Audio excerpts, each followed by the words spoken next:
25 రోజుల తర్వాత మోడీ యొక్క స్టేట్మెంట్ రాత్రి అర్ధరాత్రి ఒక స్టేట్మెంట్ ఇవ్వడం జరిగింది. ఇంకోసారి ఇటువంటి ఘటనలు జరిగాయి, ఎవరైనా కనుక ఈ లీక్లకు పాల్పడినటువంటి వ్యక్తులకు ఫాస్ట్ ట్రాక్ కోర్టు ద్వారా మేము శిక్షిస్తామన్నటువంటి ఒక ప్రకటన. ఆ ప్రకటన పట్ల మీ ఒపీనియన్ ఏంటి? మోదీ ఒక్కసారైనా టెలిప్రాంప్టర్ చూడకుండా కొంచెం జెన్యున్ గా ముందరకు వచ్చి మాట్లాడితే ఏదైనా అనుకుంటాం. కానీ కొంచెం జూమ్ ఇన్ చేసి చూస్తే మోడీ మళ్ళా టెలిప్రాంప్టర్లోకి వెళ్ళి చదువుతున్నాడని అర్థమైంది. అదంతా జెన్యున్ కాదని అర్థమైంది. ఫాస్ట్ ట్రాక్ కోర్టులు అంటారు, ఇన్ని రోజులు ఉన్న కోర్టులు ఏం చేయలేకపోయాయి. ఫాస్ట్ ట్రాక్ కోర్టులు ఏం చేస్తాయి? 25 రోజులు కూర్చొని ధర్నా చేసినారు, తినకుండా ఉన్నారు, స్టూడెంట్స్ ఉన్నారు, వంత ఉన్నారు. కొట్టిన 2-3 రోజుల తర్వాత చెప్పాల్సిన అవసరం ఏముంది? కొట్టే ముందు అంత మాటలు రాలేదా? కొట్టిన 1 రోజుల తర్వాత మాట రాలేదా? కొట్టే రోజు మాట రాలేదా? ఇప్పుడు మాట్లాడితే మాకు ఏదో చెప్పాలి అన్నట్టు చెప్పినాడు కానీ మేము అదైతే పట్టించుకోదలుచుకోలేదు. వాళ్ళంతా కూడా ఈ ప్రొటెస్ట్ చేసేటువంటి వాళ్ళంతా కూడా వీళ్ళు కేవలం పరీక్ష రాసినటువంటి వాళ్ళు కాదు, అసలు వీళ్ళు విద్యార్థులే కాదు, వీళ్ళు టెర్రరిస్టులు, వీళ్ళు అర్బన్ నక్సలైట్లు అని చెప్పేసి మాట్లాడుతా ఉన్నారు. అంటే ఇది మళ్ళా స్టూడెంట్స్ తరఫు అంటే ఉట్టి నీట్ రాసిన వాళ్ళే కొట్లాడాలని ఎవరు చెప్పినారో మాకు తెలియదు. యాజ్ అ స్టూడెంట్ ఒకవేళ నా ఐఐటి పేపర్ లీక్ అయితే ఐఐటి వాళ్ళే కొట్లాడాలా, దాని తర్వాత క్యాట్ పేపర్ నీట్ అయితే ఉట్టి బీబీఎంబీ రాష్ట్రంలో కొట్లాడాలా? అందరు కలెక్టివ్ గా వచ్చి కొట్లాడితే అంత తప్పేముండదు అందులో.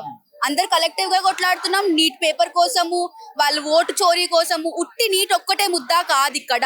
నీట్ స్పార్క్ మాత్రమే. మేము మిగతావన్నీ కూడా బయటికి గుంజుతాం.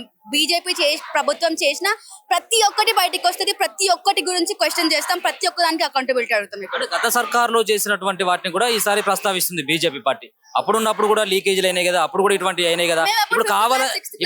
ఇప్పుడు కావాలని చెప్పేసి కొంతమంది విచ్ఛిన్న శక్తులు, అంటే కొంతమంది బయట నుంచి ఫండ్స్ చేస్తే నడుస్తున్నటువంటి ఉద్యమంగా పోలుస్తా ఉన్నారు. నాకైతే మా అమ్మ వాళ్ళు ఇచ్చినారు పైసలు అడుక్కొని పోయా. నేనైతే బయటికి వెళ్ళి ఇస్తారంటే ఏమని చెప్పండి, ఇంకా చాలా మంది పోతాం. బయటికి వెళ్ళి మాత్రం ఇచ్చేది లేదు.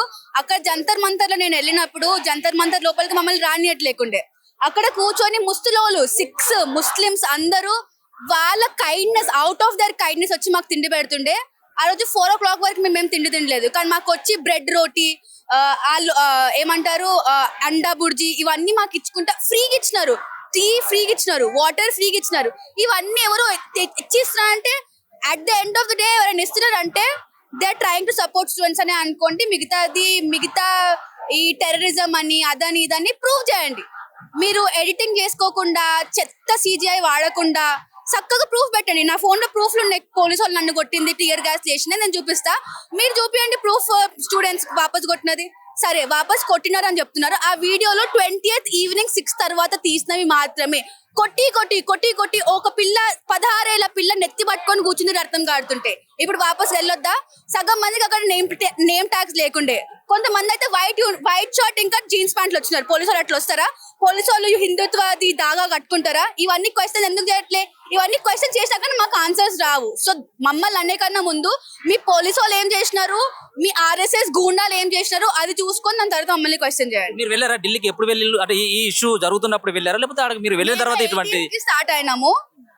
జంతర్ మంతర్ చలో సంసద్ ప్రోగ్రామ్ కి వెళ్దామని స్టార్ట్ అయినాము. 18th రాత్రి ట్రైన్ ఎక్కితే మేము 20th పొద్దున 20th మధ్యాహ్నం 12 గంటలకు దిగినాం. మా ట్రైన్ 12 గంటలు లేట్ ఉండే. ఎందుకు లేట్ ఉంది? ఫస్ట్ క్వశ్చన్, అంత ఖరాబ్ ఉందా మన రైల్వేస్? మన రైల్వేస్ ఇంత ఖరాబ్ ఉంటే మన రైల్వే మంత్రి ఏం చేస్తున్నాడు? ఆ క్వశ్చన్ ఎవరు అడగరు. సరే ఓకే, ఇది రైల్వే తప్పు కాదు, మరి ఎక్కడ తప్పు పోయింది? మమ్మల్ని ఢిల్లీ రాకుండా ఆపనికి ట్రై చేసినారా? ఇది కూడా వాళ్ళ పవర్ ని మిస్యూజ్ చేయడమే కదా. ఇవన్నీ చేస్తే కష్టమైపోతుంది. ఇవన్నీ క్వశ్చన్స్ అడుగుతున్నాం మేము. కానీ 18th నుండి 19th 20 21 నేను 20th రీచ్ అయినా. 20th ఇంకా 21st అక్కడే ఉండే మేము. ప్రతి రోజు పోలీస్ వాళ్ళు కొట్టడం, మొగలు పోలీస్ మెన్ ఆడోళ్ళని ఎట్లా కొడతారు? రూల్స్ ఉన్నాయా చెప్పండి? రూల్స్ ఉన్నాయా? ఆడ పోలీసులు స్టూడెంట్స్ జుట్టు పట్టుకొని గుంజుకెళ్తుండే. మా చేతిలో ఒక్క వెపన్ లేదు, రాయి లేదు, కట్ట లేదు. పీస్ఫుల్ ప్రొటెస్ట్ ని మీరు రీస్ట్రెయిన్ చేయడం కాకుండా కొట్టడం చాలా తప్పు. ఈ క్వశ్చన్ అడిగితే ఆన్సర్ ఎందుకు రావట్లేదు మాకు వాపస్? అది క్వశ్చన్. కేవలం ఆయన రాజీనామా వరకు మాత్రమేనా మీ యొక్క ప్రొటెస్ట్, లేకపోతే ఇంకేమైనా డిమాండ్స్ ఉన్నాయి? ప్రస్తుతానికైతే రాజీనామా కావాలి. రాజీనామా చేసిన తర్వాత ఇప్పుడు నీట్ పేపర్ బయటపడ్డది, అకౌంటబిలిటీ అడుగుతున్నాం. తర్వాత ఇంకొకటి బయటపడితే దానికి కూడా అకౌంటబిలిటీ అడుగుతాం. ఆగేది లేదు. ఈ గవర్నమెంట్ ఉట్టి నీట్ పేపర్ లీకేజ్ తోని స్టార్ట్ అయిన స్పార్క్ అయితే అస్సలు కాదు. డెఫినెట్లీ పెద్దగా అయింది. CJP వల్లనో నీట్ పేపర్ వల్ల డెఫినెట్లీ పెద్దగా అయింది. కానీ గవర్నమెంట్ చేసిన దానికి నాకు అట్లీస్ట్ 60 పాయింట్స్ నాకు చెప్పడానికి గవర్నమెంట్ అగేన్స్ట్. ఇవన్నిటికీ క్వశ్చన్స్ అడుగుతాం, ఇవన్నిటికీ అకౌంటబిలిటీ అడుగుతాం. సో మీరే అక్కడికి రాళ్ళు తీసుకుని పోయిన్లు, కర్రలు తీసుకుని పోయిన్లు, పోలీసుల పైన దాడి చేసే ప్రయత్నం చేసిండ్రు, పార్లమెంట్ దగ్గరికి పోయి దూసుకు వెళ్ళేటువంటి ఒక ప్రయత్నం చేసిండ్రు అని చెప్పేసి ఇటువంటి ఒక ప్రచారం కూడా జరుగుతా ఉన్నది. అక్కడ 100 మంది పోలీసులు ఉండే. 20th 19th నుండి పోలీసు వాళ్ళు గుమ్ము కూడినారు. మెట్రోలు బంద్, అన్ని బంద్. ఎట్లా తీసుకుపోయినాం మేము ర్యాలీ లోపలికి? మీ సెక్యూరిటీ అంతా ఖరాబ్ ఉందా? పోలీసు వాళ్ళు అంతా చాతకాలంలో ఉన్నారు అక్కడ. స్టోన్స్ ఎట్లా తీసుకుపోయి ఇచ్చినారు, లాఠీలు ఎట్లా తీసుకుపోయి ఇచ్చినారు, వెపన్స్ ఎట్లా తీసుకుపోయి ఇచ్చినారు?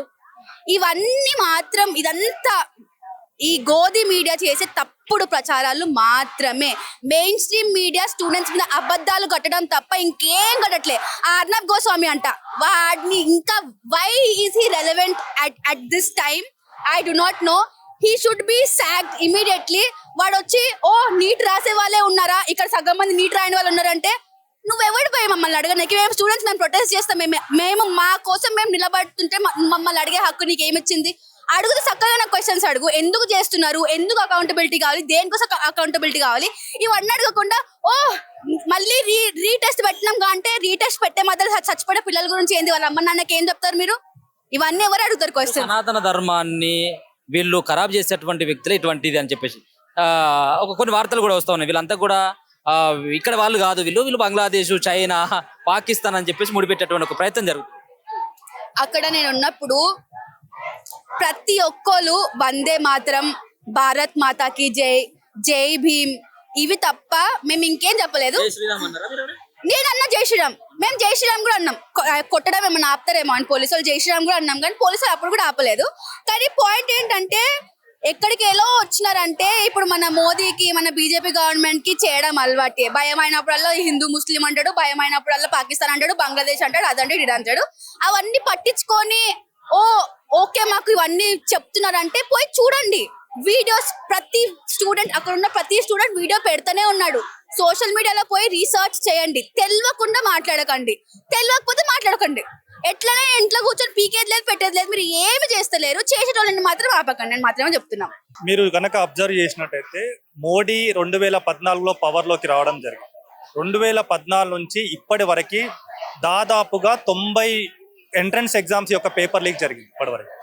అది నీట్ కావచ్చు, CGL కావచ్చు, IP మ్యాట్ కావచ్చు, అండ్ వివిధ రకాల ఎగ్జామ్స్లో 90 ఎగ్జామ్స్ పేపర్ లీక్ కావడం జరిగింది. అంటే ఇది ఎట్లా అయిపోయిందంటే ఏ ప్రభుత్వం ఉన్నా కూడా ప్రతిదీ ఒక తూతుడుపు చర్యలాగా మేము ఏదైనా చేస్తాం, అడిగేటోడు ఎవడు ఉండకూడదు అనేటువంటి పరిస్థితి ఏర్పడింది. ముఖ్యంగా ఈరోజు ఇక్కడికి నేను రావడానికి ప్రధాన కారణం ఏంటంటే దగ్గర 20 లక్షల మంది రాసినటువంటి నీట్ ఎగ్జామ్ ప్రిపేర్ ఎలా అవుతారండి? నిజంగా నీట్కి ప్రిపేర్ అయ్యే వాళ్ళు ఎప్పుడో 5వ క్లాస్లో 6వ క్లాస్లో లక్ష్యాన్ని కేటాయించుకుంటారు. అప్పటి నుంచి ఉదయం 5 గంటలకు లేచి సాయంత్రం 10 గంటల వరకు వాళ్ళ యొక్క స్నేహితులను దూరం పెట్టి, వాళ్ళ తల్లిదండ్రులను దూరం పెట్టి, వారి బంధువులను దూరం పెట్టి ప్రిపేర్ అవుతారు. వాళ్ళు ఆల్ ఆఫ్ సడన్ ఒక నైట్లో పేపర్ లీక్ అయిందంటే వాళ్ళ మానసిక స్థితి ఎలా ఉంటుంది? వాళ్ళ యొక్క పేరెంట్స్ కలలు కంటారు, నా కొడుకుని డాక్టర్ చేయాలి, నా కూతుర్ని డాక్టర్ చేయాలి, మా పేదవాళ్ళకు వైద్యం ఇవ్వాలి, విద్య ఇవ్వాలి అనే ఉద్దేశంతో చాలా మంది తల్లిదండ్రులు కలగంటారు. అలాంటి వాళ్ళ కళ్ళల మీద నిప్పులు పోసినటువంటి పరిస్థితి. సో ఇది తదుపరి జరగకూడదు. అందుకే ఈ రోజు మేము ధర్మేంద్ర ప్రధాన్ లీక్ చేసినని మేము అంటలేమో, మోడీ రిజైన్ చేసిన లీక్ చేసినని మేము అంటలేము. కానీ ఎవరు బాధ్యత వహించాలి?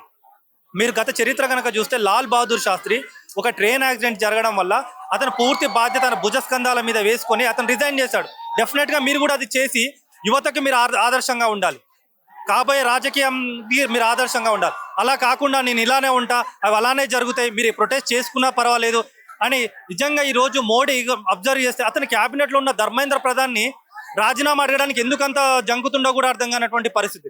డెఫినెట్ గా ఈ రోజు మేము ఫైట్ చేసేది ఒక ప్రభుత్వం మీద కాదు, డెఫినెట్ గా రాజకీయ జవాబుదారీతనం అనేది ఉండాలి.